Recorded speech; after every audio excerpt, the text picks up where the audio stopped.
Good morning everyone, welcome to Priya blog. তো সকাল সকাল ঘুম থেকে উঠেই ভিডিওটা শুরু করছি। আর প্রথমেই চলে এসেছি কিচেনে।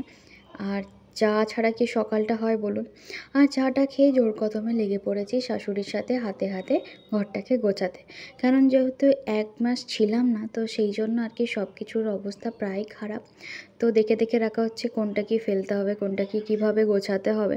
তো আমাকে যা কাজ দেওয়া হয়েছে আমি সেই অনুযায়ী আর কি করছি। তো ফার্স্টের কাজ হচ্ছে ফ্রিজটা গোছানো। যদিও ঘর প্রচণ্ড অপরিষ্কার ছিল, তা তো আপনারা আগের দিনের ব্লগে দেখেইছেন। তো এগুলো হালকার ওপর দিয়ে যতটুকু করা যায় আর কি। তো আমারও আর কি সব কিছুতে ধুলো টুলো বসে গেছে, খাট, তারপরে ড্রেসিং টেবিল সব কিছুতে। তো সেগুলোও একটু পরিষ্কার করছিলাম। তো যাই হোক, ঘর গোছানোর কাজে গান চালিয়ে দিয়ে খুবই মজাই লাগে। কেন কি একদিক থেকে গান বাজছে আর একদিক থেকে ফুল ইন্টারেস্ট নিয়ে ঘর গোছাচ্ছি। আর যেহেতু কপিরাইট ক্লেম হবে, তো সেই জন্য আর কি গানটা আর সাউন্ডটা আমি অ্যাড করতে পারিনি। তো প্রায় আমার অলমোস্ট কমপ্লিট হয়ে এসেছে। তো একবার আপনারাই দেখে নিন যে কীরকম কী গোছালাম। আশা করি ভালো লাগবে। তো যাই হোক, কমপ্লিট। এরপরে যাব ব্রেকফাস্টের টেবিলে, কেন কি প্রচণ্ড পরিমাণে খিদে পেয়েছে। আর এখানে তো ডেবরা স্পেশাল চপ তো বানতাই হয়, তো সেই জন্য আর কি চপ মুড়ি আমাদের ব্রেকফাস্টে ছিল। আর এদিকে স্নান টান করে রেডি হয়ে আমি চলে এসেছি আর করব আমি কুকিং। তো আপনারা হয়তো আগের দিনে ব্লগে দেখেছেন যে আমরা চিংড়ি মাছ কিনেছিলাম। তো আজ হবে সেটারই আর কি রান্না। তো প্রথমে আগে আমি চাল টাল ধুয়ে নিচ্ছি, কেন কি ভাতটা বসিয়ে দেবো একদিকে, আর একদিকে চিংড়িটাকে নিয়ে একটু যুদ্ধে নামবো। যদিও চিংড়ির জন্য বেশি যুদ্ধ করতে হয় না, সে মাছটা এমনিতেই এতটাই টেস্টি। কিন্তু জানেন তো, দুঃখের বিষয় আমার কর্তামশাই আবার চিংড়ি মাছ পছন্দই করে না। তো তো আমার শাশুড়িরও আবার চিংড়ি মাছ ভীষণ পছন্দ। তো কথা বলতে বলতে চাল আমার ধোয়া হয়ে গেছে। এরপর আমি ভাতটা চাপিয়ে দেবো, সাথে সাথে আমি ডালটাকেও বসিয়ে দেবো।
এই দেখুন, চিংড়ি চলে এসেছে।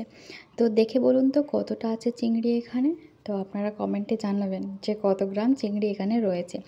আর এটাকে এখন নুন হলুদ দিয়ে আমি মেখে রাখবো কিছুক্ষণ, তারপরে এর মশলাটা আমি রেডি করব। তো সাদা ভাতের সাথে তো আর উল্টোপাল্টা কিছু চলে না, ঝালই ভালো লাগে।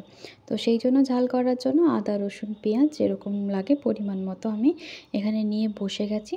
এরপর ধরে ধরে আরামসে আমি কাটবো। আর বটি দিয়ে কাটতে একটু ভয় লাগছে, কেন কি ওখানে পুরোটাই আমি ছুরি দিয়েই চেষ্টা করতাম। আর আমি ম্যাক্সিমাম টাইম ছুরি দিয়ে যেহেতু কাটি, আর এখানকার বটিটা একটু বেশি ধারালো, তো সেই জন্য আর কি বটিতে কাটতে অসুবিধাই হচ্ছে। তো যাই হোক, অসুবিধা বলে কোনো ব্যাপার না, সব আস্তে আস্তে করলে হয়ে যায়। আর এমনিতেও যদিও আমি একটু স্লো আছি, তাতে কোনো চাপ নেই। তো সবই আর কি আরামসে ধীরে সুস্থেই করে থাকি। তো আর বেশি কথা না বলে আমি কাজটা সেরে নিই।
দেখতে দেখতে রান্না আমার কমপ্লিট হয়েই এলো।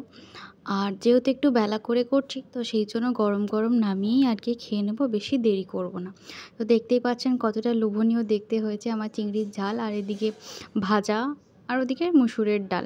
তো যাই হোক, খেয়ে নিই ঝটপট করে। আর এখন হয়ে গেছে বিকেল। আর বিকেলবেলা কোথায় বসে আছি তা তো হয়তো দেখে বুঝতেই পারছেন, আমি কিন্তু জানালাতে বসে আছি।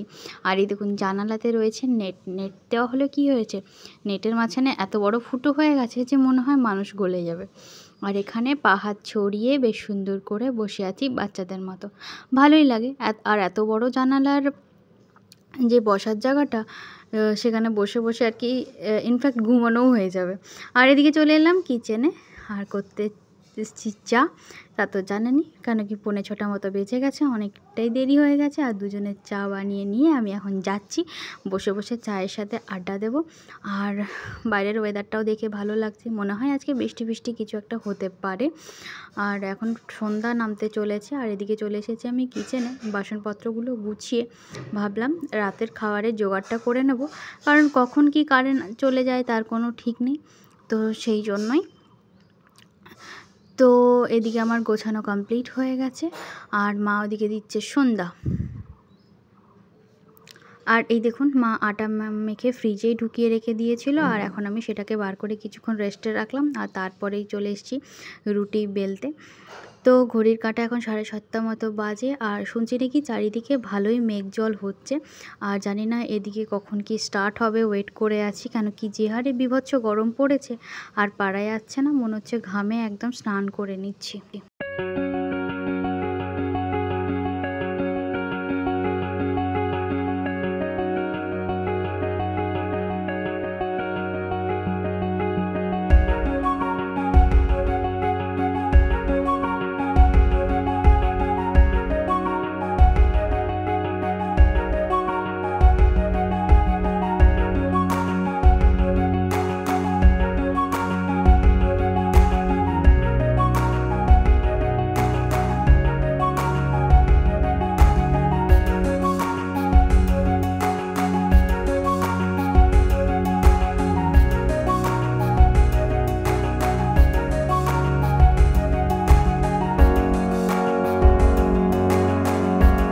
বেশি তো রুটি নয়, মাত্র 5-6খানা রুটি। তো কথা বলতে বলতে আমার রুটিও কমপ্লিট হয়ে গেছে, আর দুপুরের তো কিছু আছেই। আর সেই জন্যই দুজনের জন্য আর বেশি কিছু করলাম না। তো ঝড় স্টার্ট হয়ে গেছে, কারেন্টও একটু পরেই চলে যেতে পারে। যাই হোক, ভিডিওটি আর বেশি বড় করছি না, রুটিটা হয়ে গেলেই খেতে বসবো। যদি ভালো লেগে থাকে ভিডিওটা, একটা লাইক করে দেবেন। যারা আমার চ্যানেলে নতুন আছেন তারা চ্যানেলটিকে সাবস্ক্রাইব করে দেবেন। সকলেই ভালো থাকবেন। আর ভিডিওগুলো আমার কেমন হয় তা কিন্তু কমেন্টে একেবারেই জানাতে ভুলবেন না। আপনারা সকলেই ভালো থাকবেন। আর সামনে আসছে পয়লা বৈশাখ, আর এখন চলছে চড়ক আর গাজনের উৎসব। আর কার কার বাড়ির সামনে হচ্ছে কমেন্টে সেগুলোও আমাকে জানাবেন। চলুন তাহলে আজকের মতো এখানেই রাখছি। সকলে ভালো থাকবেন। টাটা।